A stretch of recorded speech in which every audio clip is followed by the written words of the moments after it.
Bonjour à tous, bienvenue sur le webinaire Accélérer les ventes et maîtriser le risque client.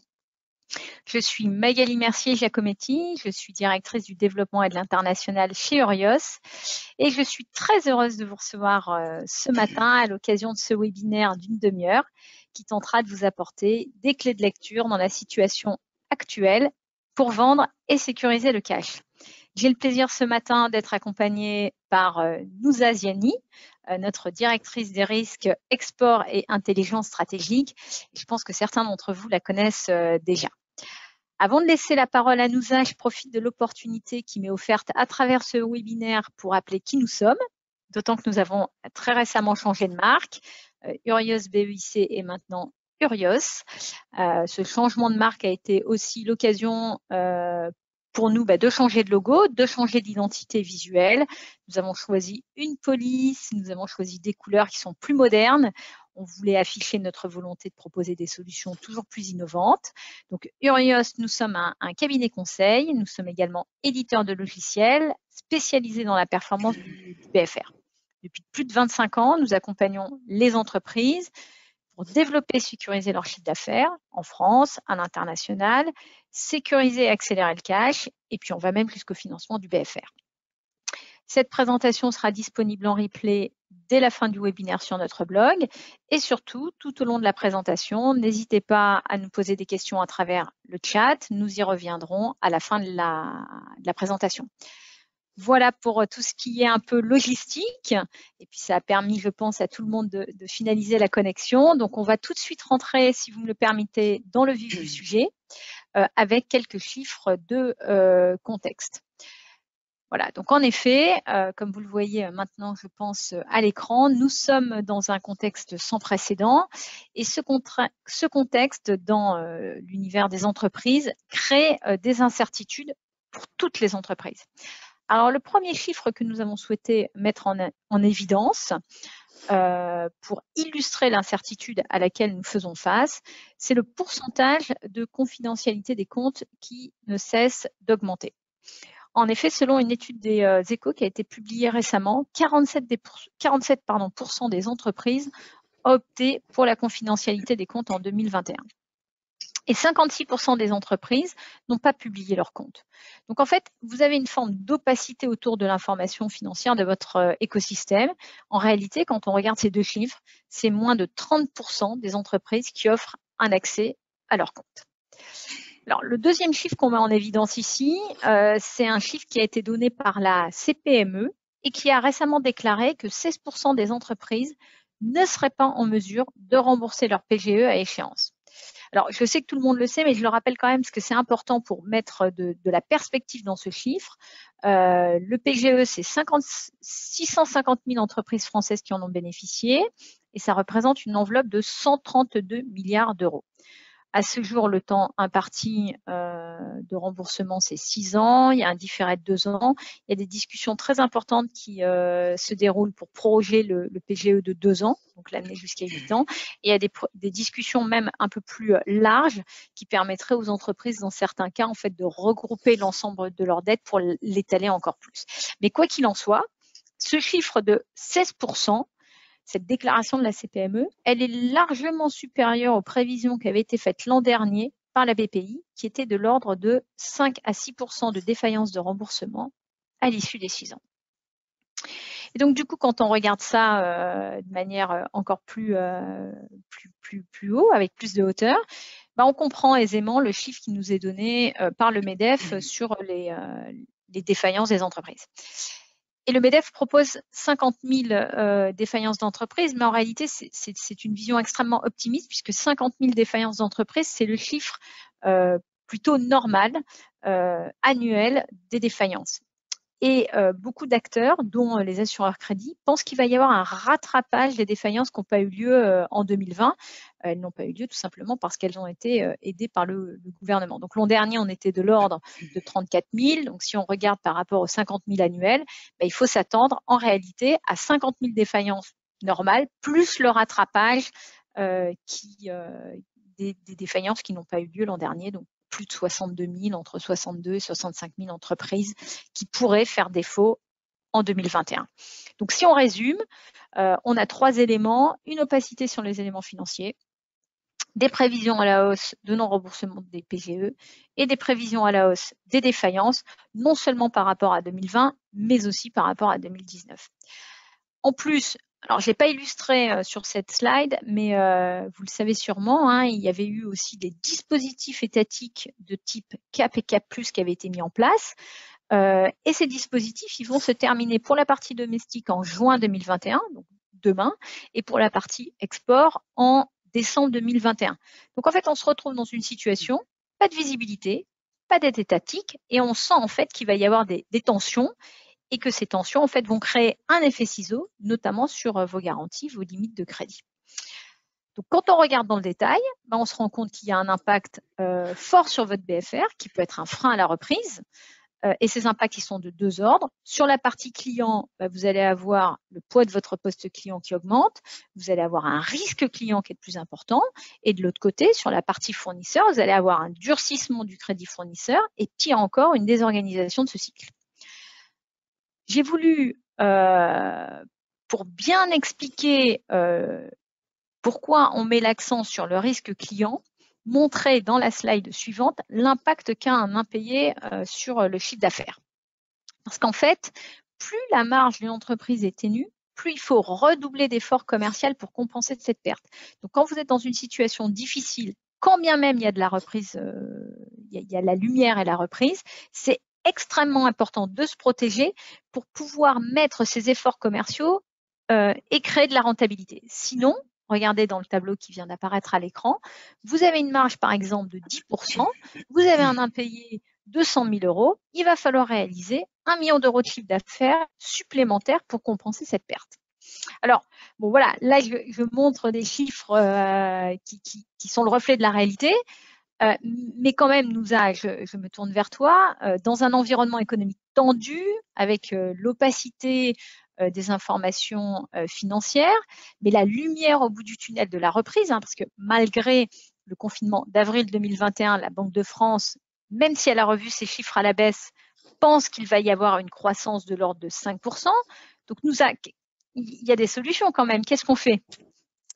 Évidemment, hein, merci Magali. En tout cas, bonjour à tous. Je suis ravie d'intervenir aux côtés de Magali dans ce webinaire, de vous voir aussi nombreux avec nous pour ce partage. Donc, comme l'a évoqué Magali, c'est vrai que les entreprises, elles font face à une injonction complètement contradictoire. Alors, d'un côté, elles doivent vendre, évidemment. C'est le nerf de la guerre, la vente, le cash, etc. Et puis de l'autre côté, elles doivent quand même s'assurer de la solvabilité de leurs partenaires. Donc, comme tu viens de nous l'expliquer, évidemment, la visibilité sur la solvabilité, elle est de plus en plus réduite, de plus en plus mise à mal. Et pour cause, tu as cité 47% des entreprises qui ne déposaient pas leur bilan, en tout cas qui les déposent en confidentiel. Donc, on a une information financière qui va être de plus en plus rare, en tout cas qui est compliquée à obtenir en ligne, on va dire. Donc, face à cette certitude, chez nous, chez Urios, en fait, la solvabilité en temps réel, c'est notre savoir-faire, c'est notre ADN. Ça fait plusieurs années qu'on mène des investigations qu'on appelle, nous, des investigations de terrain. C'est notre savoir-faire. Et puis, ces études de solvabilité, en fait, en interne, c'est ce qu'on appelle la data live. Donc là, on vous a illustré un petit peu notre modèle, notre business model et surtout notre méthodologie que je vais vous décrire. On a 3 étapes. C'est une méthodologie qui s'articule autour de 3 étapes. Et c'est une procédure en fait rigoureuse qu'on a mis en place avec un système de notation qui est propre à notre groupe dans un contexte qui est quand même assez compliqué depuis l'année dernière, encore plus, j'ai envie de dire, depuis l'année dernière. Donc cette procédure en 3 étapes, je vais vous la décrire. Donc on a une première étape sur votre gauche.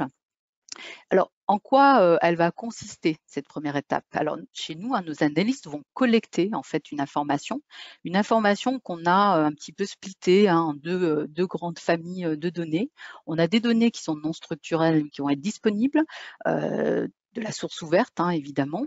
Et puis, alors qu'est-ce que c'est? C'est la presse qu'on retrouve, c'est toute l'information qu'on va retrouver sur le web. Et puis, on a également une autre famille de données, d'informations, qui est la donnée structurée, qui est disponible et que vous connaissez tous et que vous utilisez tous, du online en règle générale. Ce sont les bases de données financières. Et puis, pour compléter, évidemment, cette donnée structurée disponible, on a les sources légales, où on va pouvoir aller piocher, récupérer de la donnée qui, elle, est structurée. Alors, avec ce mixte de cette typologie de données, hein, l'analyste va prendre un petit peu connaissance, va s'approprier le dossier et va un petit peu identifier les zones un petit peu d'ombre, hein, qu'il va falloir lever avec notre deuxième étape, hein, qu'on appelle nous la data live. Alors la data live, par opposition chez nous à la donnée froide, hein, qui est un petit peu dans cette étape 1 que je viens de décrire, cette data live, en fait, on va récupérer la préparation du dossier qui est en étape 1 et on va aller en réalité compléter, arbitrer, challenger l'information qu'on aura recueillie dans cette première étape. Et on va le faire comment? Alors là, on vous dévoile un petit peu nos secrets, mais bon, nos clients nous connaissent, en tout cas connaissent nos méthodologies d'investigation, hein, puisque faut pas oublier qu'historiquement, on a toujours été une société d'enquête et d'investigation.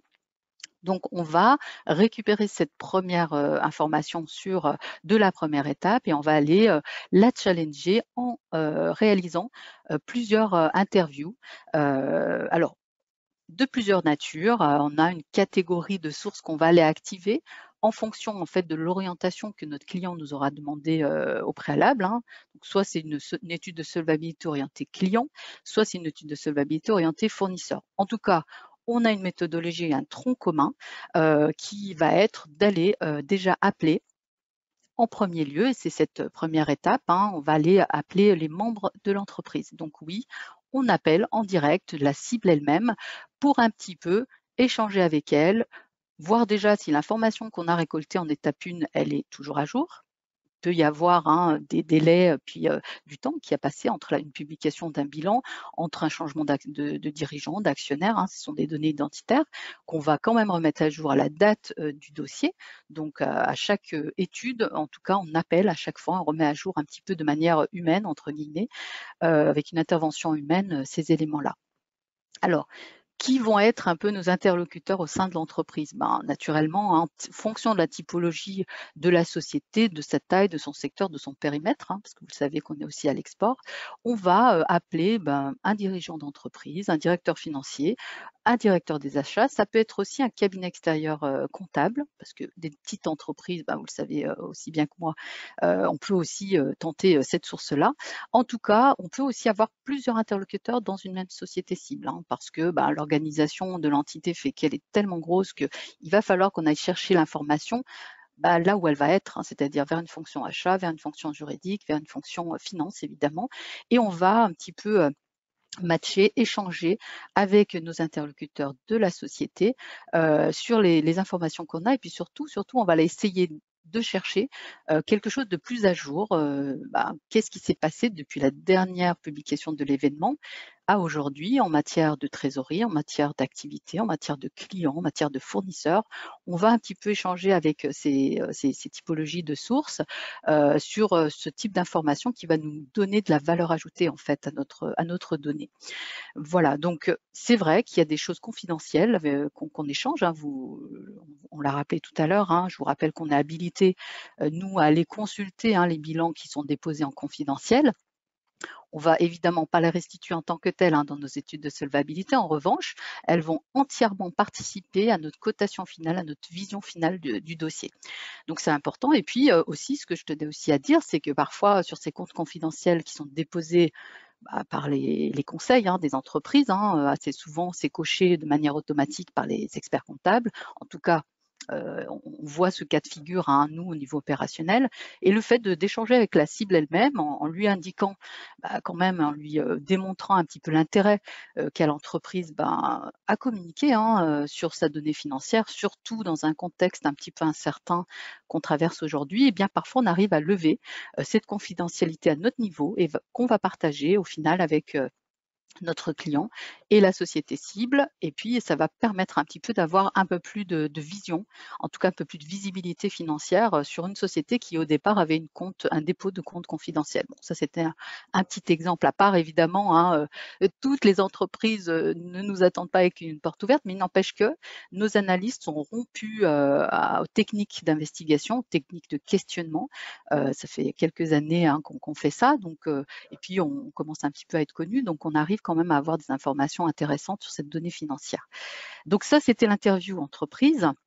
Ensuite, on a une autre source qu'on privilégie beaucoup dans nos interviews, c'est les partenaires financiers, évidemment. Partenaires financiers où là, on va aborder un critère assez déterminant qui est la trésorerie. Donc, on va échanger avec un ou des partenaires financiers puisqu'on aura cette information dans notre première étape d'investigation.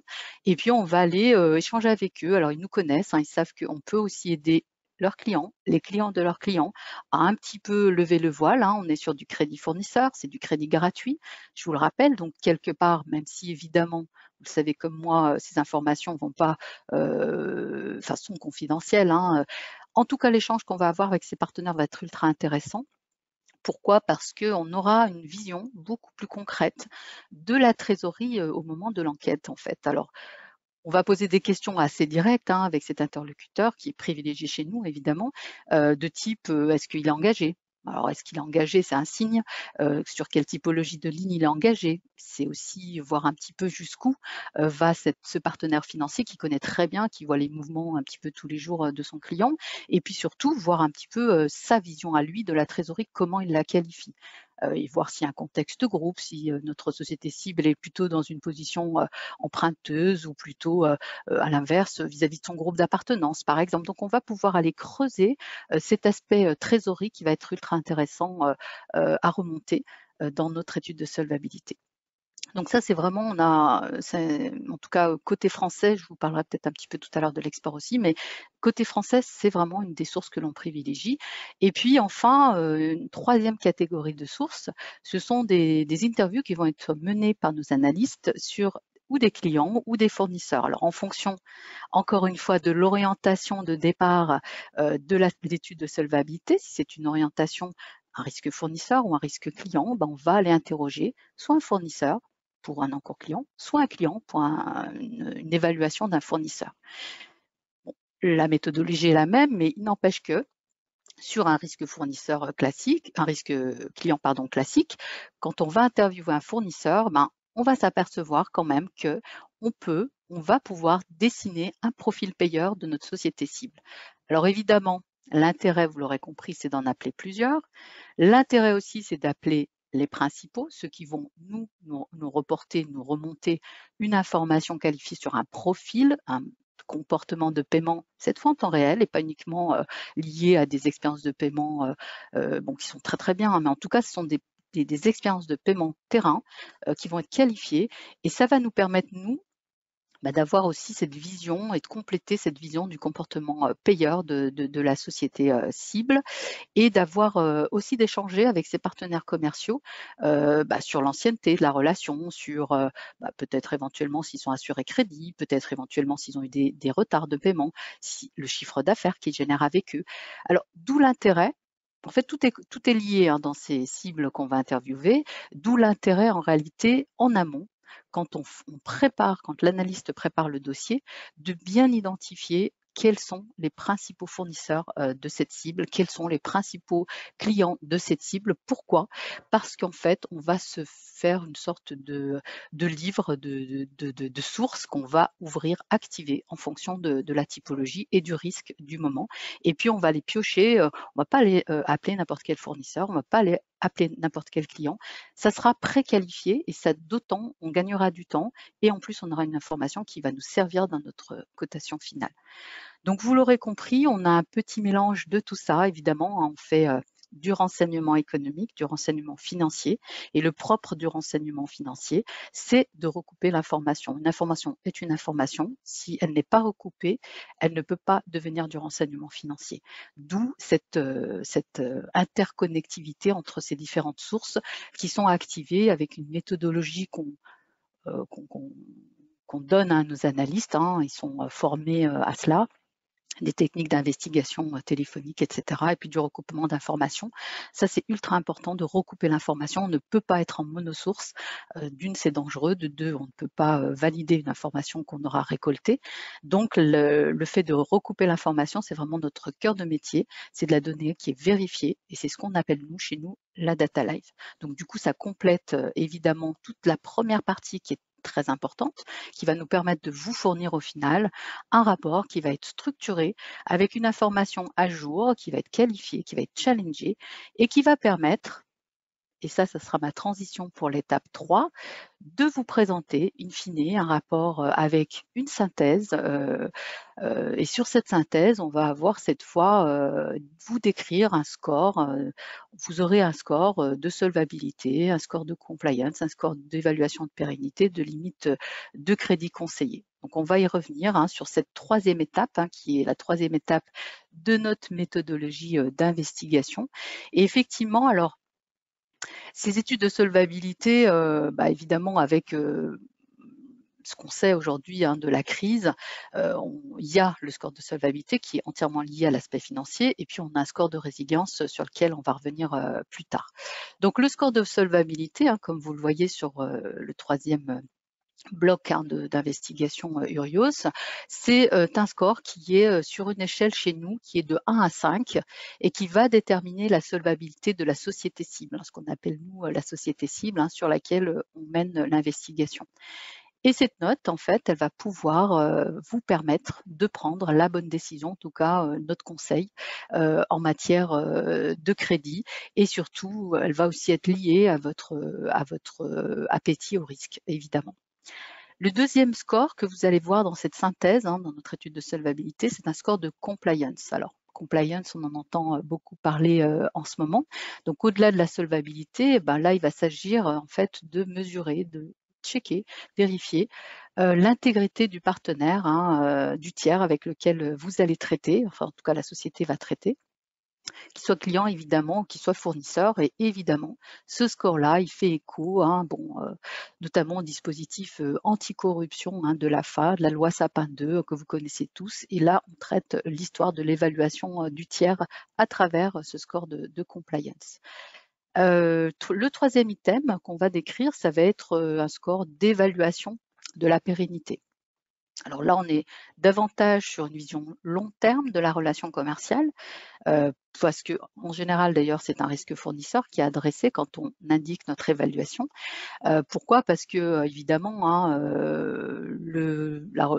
la vision court terme du crédit, c'est du court terme. Et c'est vrai que quand on a une relation d'un fournisseur stratégique, il faut aussi rajouter à cette vision court terme une vision long terme.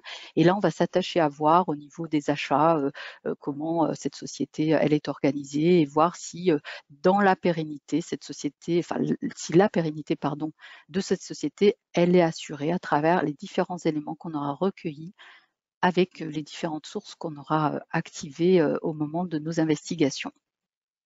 Voilà. Et pour finir, on a donc une des clés aussi déterminantes chez nous, c'est la limite de crédit conseillé. Évidemment, on vient chez nous pour ce conseil-là, un conseil qui est lié et en tout cas complètement construit autour de toutes les informations qu'on aura réussi à capter pendant nos investigations. Et cette limite de crédit, comme vous le savez très certainement, eh bien, elle peut être garantie via notre solution étude garantie. Donc, on a cette limite de crédit, vous nous demandez un encours maximum, certains nous demandent un encours maximum, d'autres nous posent un encours fixe qui correspond à leur transaction d'affaires du moment et on y répond, on argumente, on vous conseille d'y aller ou pas d'y aller ou d'y aller de manière peut-être un peu plus mesurée et puis on vous expose évidemment les raisons de ce positionnement Urios qui est complètement issu d'une donnée blanche, ce qu'on appelle l'information blanche, tout ce qu'on a vu en étape 1, d'une donnée ou une information grise, puisqu'on est quand même sur une information qu'on va aller challenger, recouper, mettre à jour et puis structurer. Et puis avec justement toute cette méthodologie à laquelle, en tout cas, sont rompus nos analystes au quotidien. Voilà, donc grâce à notre méthodologie, en fait, tout ça pour vous dire que dans un seul rapport, en fait, vous avez un accès, cette fois de manière structurée, à toute l'information qui va être disponible, aux commentaires des analystes, aux informations qui ne sont pas disponibles et là, pour le coup, une vue synthétique hein, pour aider à prendre les bonnes décisions. Cette vue synthétique, elle est importante visiblement pour les credit managers parce que parfois ils vont regarder simplement notre petite note de synthèse avec notre score parce qu'évidemment hein, ils sont un petit peu dans l'urgence, ils doivent traiter de nombreux encours et ça permet aussi de répondre voilà à de manière visuelle en tout cas par rapport à ces scores-là et à notre conclusion à des fonctions qui sont un petit peu dans la synthétisation d'une information et puis pour aller plus loin, ils pourront feuilleter le rapport dans lequel on va détailler une activité, des clients, des fournisseurs, le top management du moment avec ses différents mandats, les actionnaires évidemment, hein, toute la table capitalistique qui va être vérifiée, c'est important. Il peut y avoir des changements récents qui ne sont pas encore remontés de manière officielle, c'est encore plus vrai à l'international. Et puis tout l'aspect financier, hein, ce qui va être officiellement disponible, de ce qui va être récupéré par nos analystes pendant les investigations avec les DAF, avec les banques, avec les partenaires. On va aller chercher en plus de l'information publiée, des informations liées à l'activité sur l'exercice en cours qui est tout juste finalisé et puis sans doute des perspectives aussi de chiffre d'affaires, des investissements, des projets à venir. On va en réalité avoir plusieurs regards sur cette entreprise. On va regarder son passé, on va regarder son présent. Aujourd'hui, qu'est-ce qu'elle a, elle en est où, etc. Quelles mesures elle a mis en place. Et puis, on va surtout s'intéresser à l'avenir de cette entreprise avec des projections qu'on aura récupérées de nos sources, évidemment. Voilà.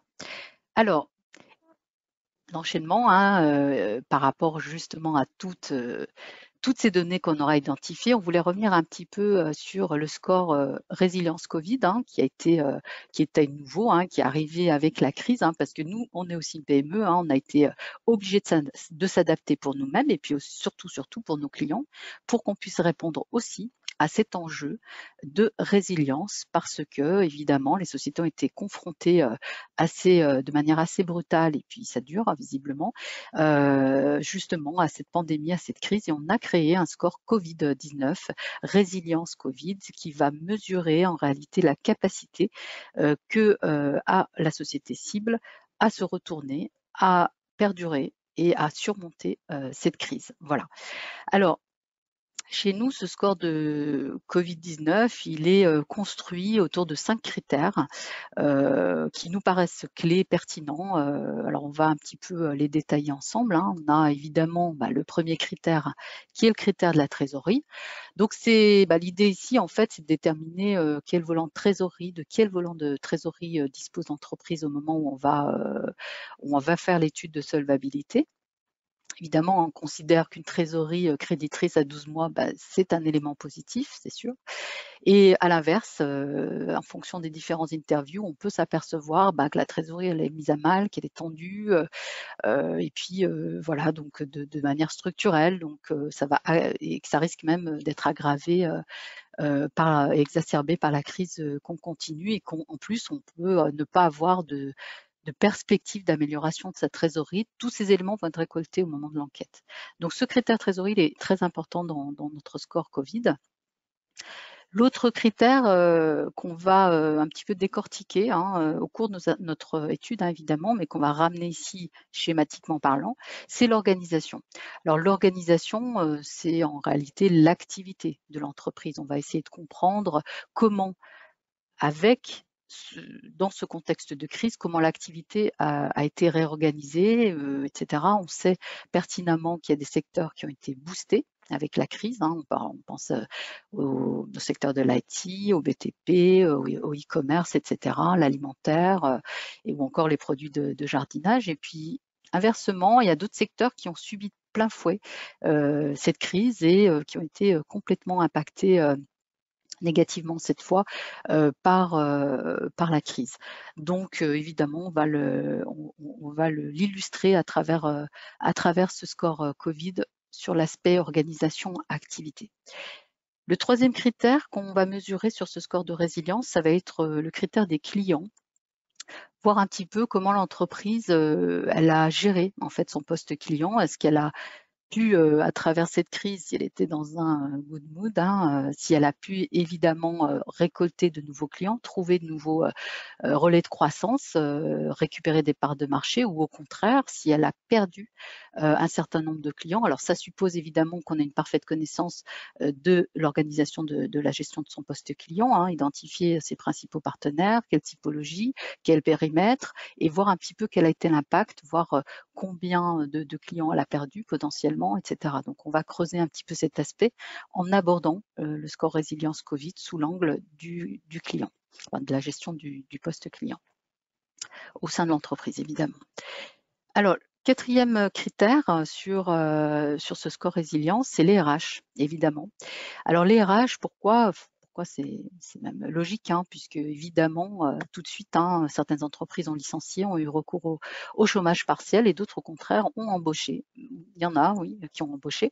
Donc l'idée ici, c'est de mesurer comment la société, l'équipe dirigeante de l'entreprise a géré ces RH, qu'est-ce qu'elle a fait concrètement, quelles sont les actions qu'elle a posées, est-ce qu'elle a eu elle a eu accès certainement aux aides, hein, on parlait tout à l'heure du chômage partiel, etc.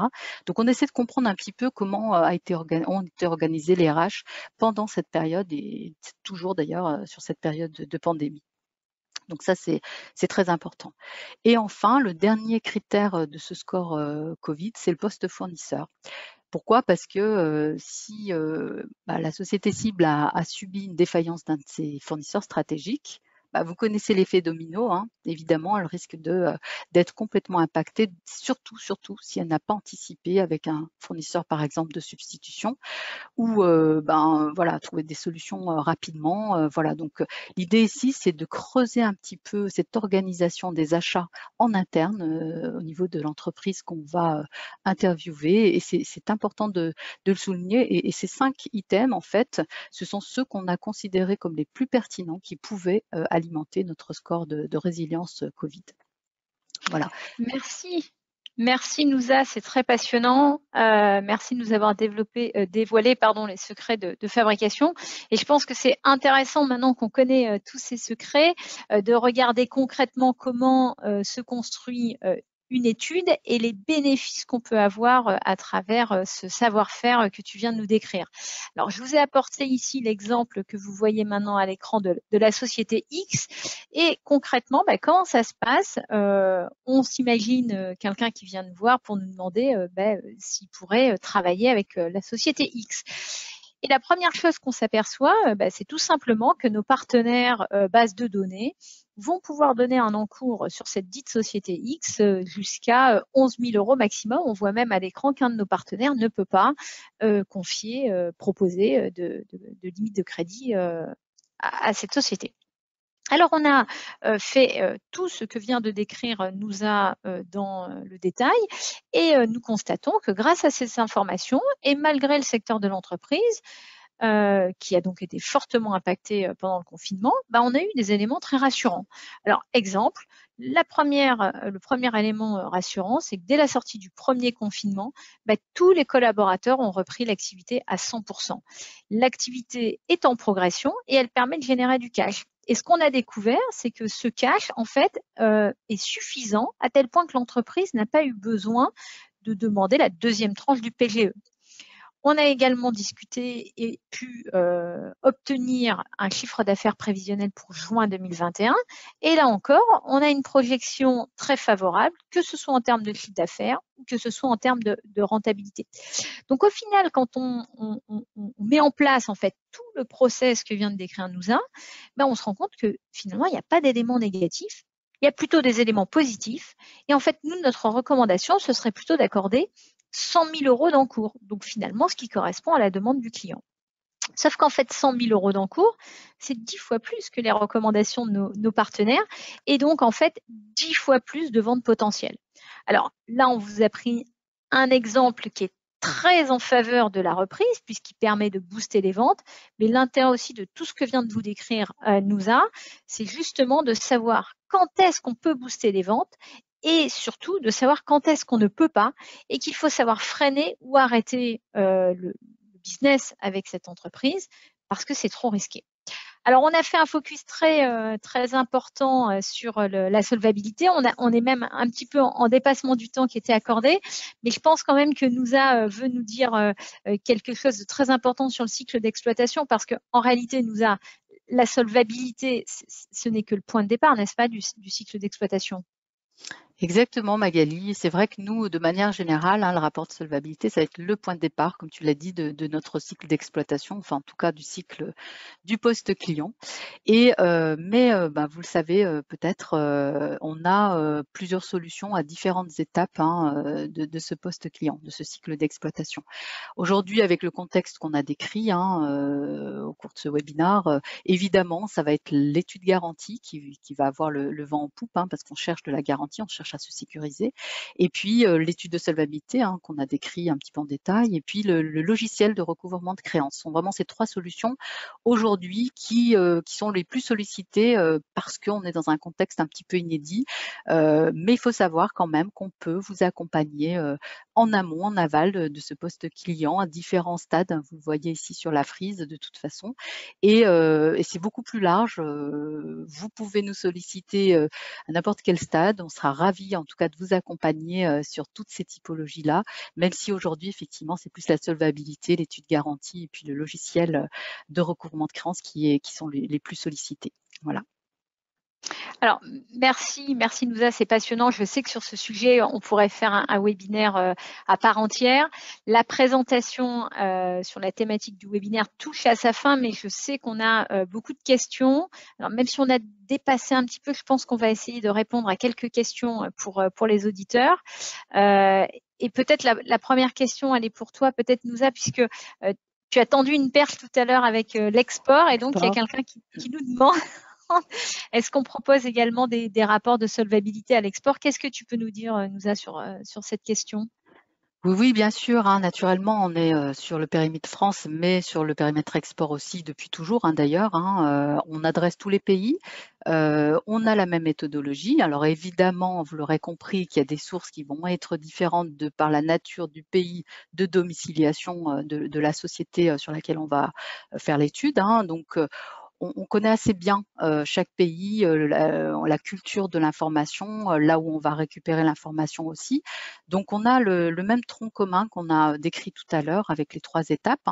Et puis, en fonction des pays, on va avoir un peu plus d'informations dans un pays qu'un autre. Mais en revanche, je pense aux États-Unis, par exemple, où il y a très peu de publications de bilan, ça va être compensé par des expériences de paiement, par des interviews, puisque vous l'aurez compris, on va interviewer aussi l'écosystème de l'entreprise, qu'elle soit à côté de chez nous ou en Amérique latine ou peu importe le pays. En tout cas, on va faire la même chose. On a une équipe d'experts analystes crédit à l'export avec des langues rares aussi. Ça nous aide beaucoup. Je pense à la Russie, par exemple, notamment. Voilà, donc on essaie d'adresser en tout cas les dossiers dans la langue d'origine. C'est beaucoup plus simple pour récupérer de la data et avoir un climat de confiance avec ces interlocuteurs qui sont à l'autre bout de la Terre et qui ne nous connaissent pas forcément. En tout cas, l'exercice est assez intéressant. Et ce qui est le plus intéressant, c'est le retour qu'on peut avoir sur certains pays. Et puis là, juste pour faire un petit comparatif rapidement, parce que je sais qu'on a dépassé, par rapport à une des sources privilégiées côté export, ça va être la cible, le fournisseur, et puis notre réseau, plein d'autres sources qui vont être activées parce qu'on est sur l'international depuis longtemps, on connaît parfaitement les faiblesses en matière de disponibilité d'informations d'un pays à l'autre, et on orchestre un petit peu tout ça pour réaliser une étude de solvabilité en temps réel, dans la même ligne, dans le même prisme que ceux de la France.